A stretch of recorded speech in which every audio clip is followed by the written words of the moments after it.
forum, the Shopsmith forum, shopsmith.com, and I've got one of these that was on my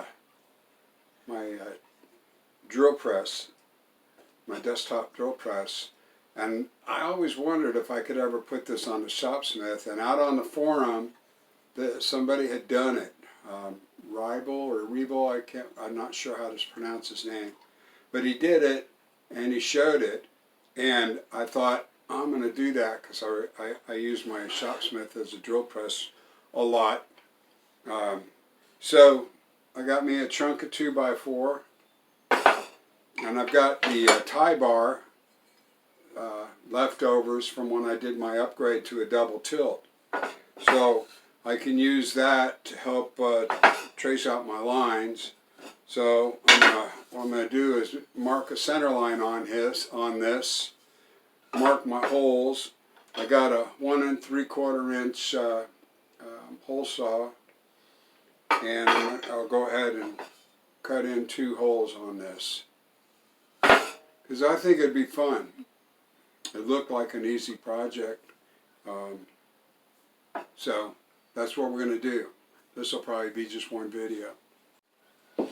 So as time's gone on, I hate doing math anymore, or measuring things. But I've got this. It's a self-centering ruler. Works great for finding the center of a piece of wood like this. Just FYI. They're pretty easy to use, you know, and you could just eyeball it to get it right where you want, and the 0 is your center.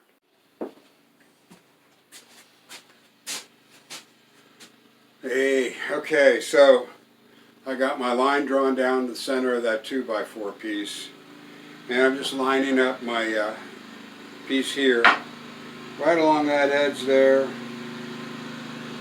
getting about where I want. Can you see what I'm doing? Yeah. Now we'll just kind of trace around here, trace around here. I'm using this for my center line up. Got my circles here, now I can use the hole saw and cut them in.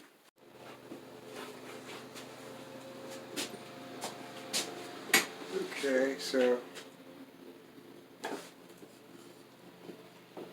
you're going to have to find now the center here so that I can drill a hole horizontally through it between the two circles. So this ruler again works really great because I'm just going off the inside of each of the circles on my line to find the center.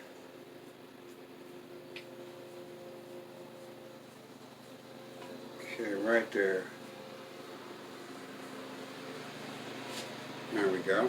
So now we know where the center is. Now what I'm going to do, extend this line out to the edge, and then come right to here.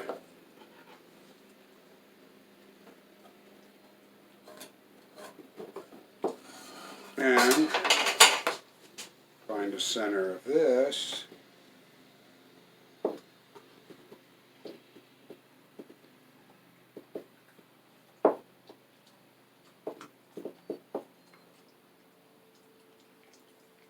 Right there. Doesn't have to be exact, but I like to make my things right. So now what my plan is, after I slice this in half, I'll have a hole going through here and put a T-nut in the center here. I'll show you that, so that we can just clamp it down across the way tubes, and then it drills holes through the bracket here and here, and it mounts just about like that. Just about like that. And then we got a laser for the drill press on the Shopsmith.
Okay, so 1/4 inch hole for 1/4 by 20.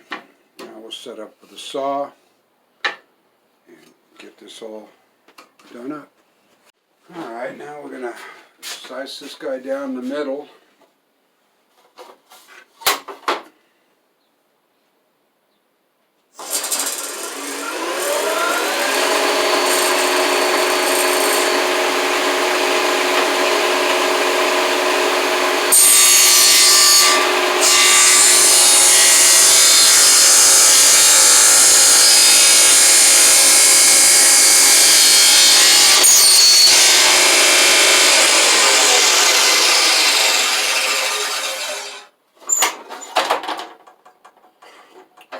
Well, that wasn't expected.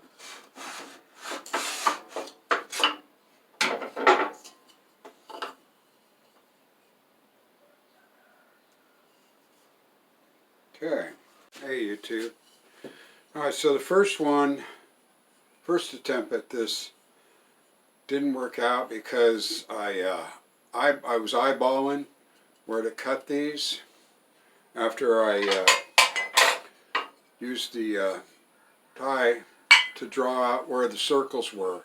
So I made a second attempt, and the second time I pre-drilled. I used a brad point, measured the center after I traced this with this, found the center of the hole, and I used a brad point, 1/4 inch brad point bit, and drilled it so that the hole saw would go into that. That gave me the accurate cut.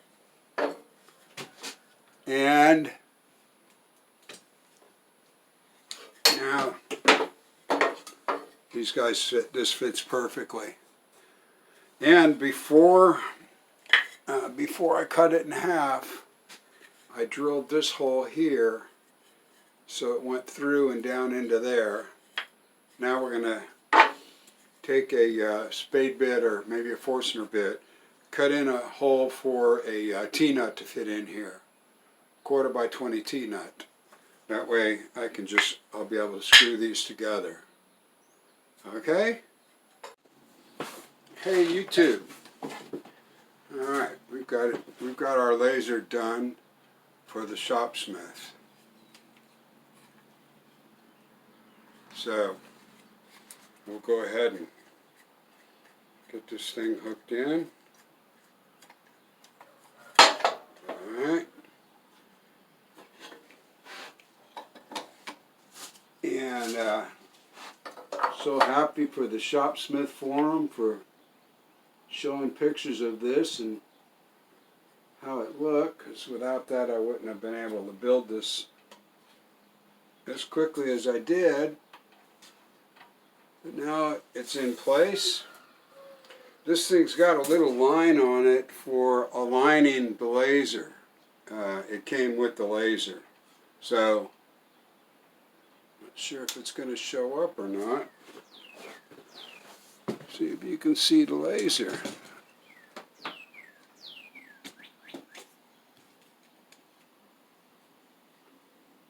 Maybe not.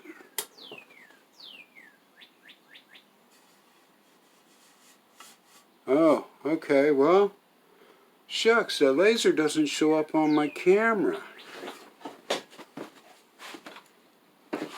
Let me close the door really quick. There it does, okay. There it does. So anyway,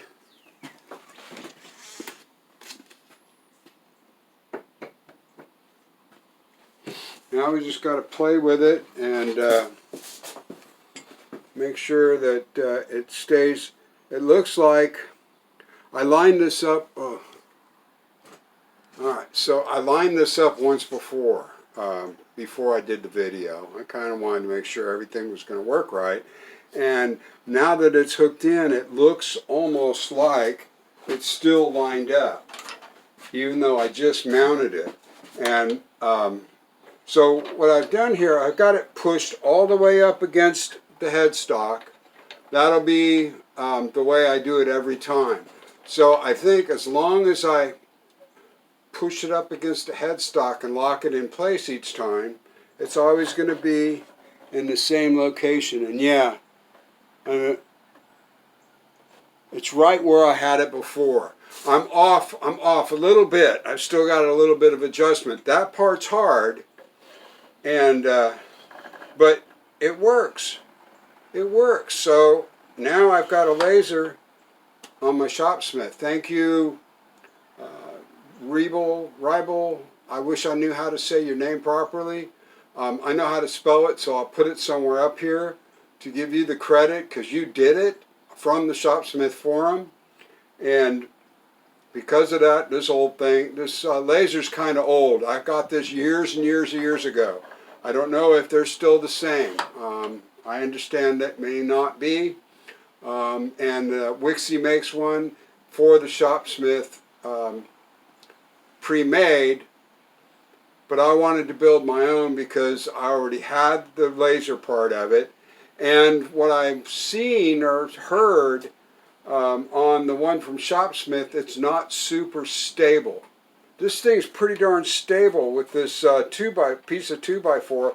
I cannot move it. I can't see the laser moving at all, which is what I really want, because now I know once I put it back on, I'm going to be accurate and I don't have to constantly align it. So that's a good thing.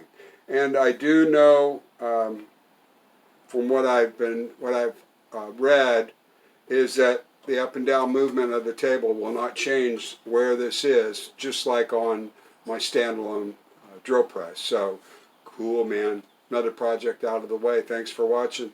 Another project coming.